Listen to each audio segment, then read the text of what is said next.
Kalau sudah kadung terkena kanker, apa yang harus kita lakukan? Oke, kita bahas langkah-langkah yang harus dilakukan seseorang ketika kadung terkena kanker. Baik itu kanker payudara, kanker usus, kanker hati, dan kanker-kanker yang lain. 1. Sering-seringlah berdoa dalam kondisi khusyuk dan pasrah kepada Allah Subhanahu wa Ta'ala. Kenapa bisa demikian?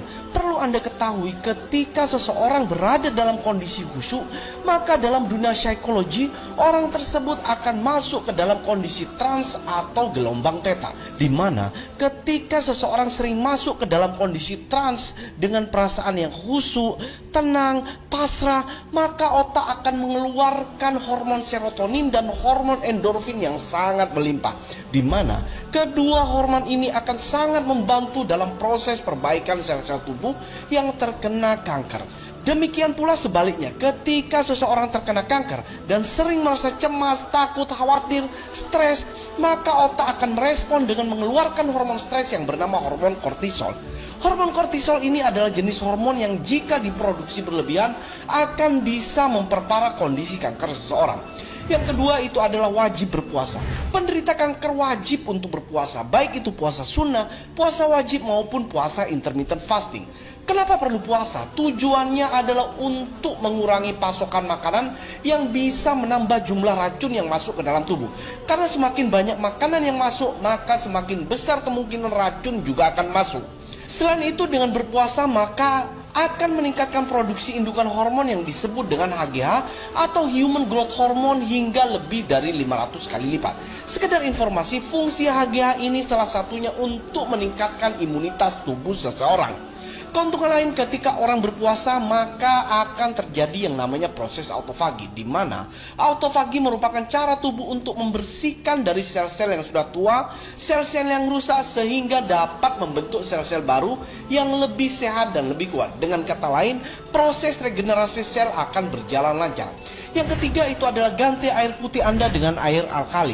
Bisa air zam-zam, Kangen Water, Indomaret pH 8, Total 8 Plus, Pristine, intinya air alkali. Di Indomaret atau Alfamaret ini banyak. Tujuannya apa? Tujuannya adalah untuk menaikkan pH darah Anda dari asam menjadi basa. Minum minimal 2 liter atau sekitar 8 gelas sehari. Seperti yang sudah dibahas di konten sebelumnya, menurut Dr. Keiichi Morishita dalam bukunya The Hidden Truth of Cancer, kanker dan tumor tumbuh subur di kondisi tubuh yang ber-pH asam. Dengan mengkonsumsi air alkali, maka pH darah akan berubah dari yang awalnya asam menjadi basa. Selain itu, air alkali akan melancarkan proses keluarnya kotoran melalui BAB, sehingga otomatis akan membersihkan usus dan akan memperbaiki sistem metabolisme Anda. Yang keempat itu adalah stop mengkonsumsi daging merah, gula, minyak, gorengan, makanan yang berbasis tepung seperti roti, gorengan, kue, dan lain-lain. Serta stop juga mengkonsumsi daging, mie, minuman kemasan, dan yang lain-lain. Karena apa? Karena makanan inilah yang membuat pH tubuh menjadi asam. Semakin asam tubuh manusia, maka sel kanker dan tumor akan semakin tumbuh berkembang pesat. Yang kelima itu adalah ganti semua makanan ke makanan organik. Dari beras, buah, sayur mayur, lauk pauk, semuanya diganti ke makanan organik. Beli aja di toko online macam Tokopedia, Shopee, Bukalapak. Di sana banyak pedagang yang berjualan makanan organik. Kenapa harus organik? Yang ini tidak perlu dijelasin ya, karena kita semua tahu saat ini makanan kebanyakan menggunakan pestisida yang akan memperparah kondisi seseorang yang terkena kanker. Yang keenam itu adalah lakukan proses bekam. Sekedar informasi, bekam sangat dianjurkan untuk penderita kanker karena bekam bisa mengeluarkan racun-racun baik logam berat maupun zat sampah yang tidak bisa dikeluarkan melalui BAB dan air seni. Yang ketujuh itu adalah konsumsi herbal yang banyak mengandung zat antioksidan tinggi. Karena seperti yang kita ketahui bersama, antioksidan berfungsi untuk mencegah dan memperbaiki kerusakan sel-sel di dalam tubuh, khususnya yang disebabkan oleh paparan radikal bebas. Ada beberapa tumbuhan yang mempunyai tingkat antioksidan yang tinggi, diantaranya itu adalah jamur dewa, jamur lingse, kelor, buah bit, teh hijau, habatus sauda, dan yang lain-lain. Syaratnya satu, jangan dipanaskan.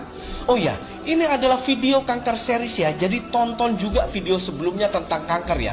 Mulai asal muasal penyebab kanker hingga solusi ketika menghadapi kanker. Sekali lagi Anda tidak perlu follow akun Masagi Indonesia, karena yang terpenting adalah ilmu ini bermanfaat bagi banyak orang, terutama orang-orang yang menderita kanker, sehingga tidak perlu lagi kemoterapi yang menyakitkan. Silahkan tag teman atau saudara kalian, dan jangan lupa share sebanyak-banyaknya supaya Anda bisa menjadi jembatan penyembuhan penderita kanker, dan tentunya Anda akan panen pahala. Jadi jangan konten joget-joget aja yang di-share. Yang bermanfaat kayak gini-gini ini harus di-share sebanyak-banyaknya. Tetap semangat dan yuk lawan kemustahilan bersama Masagi Indonesia.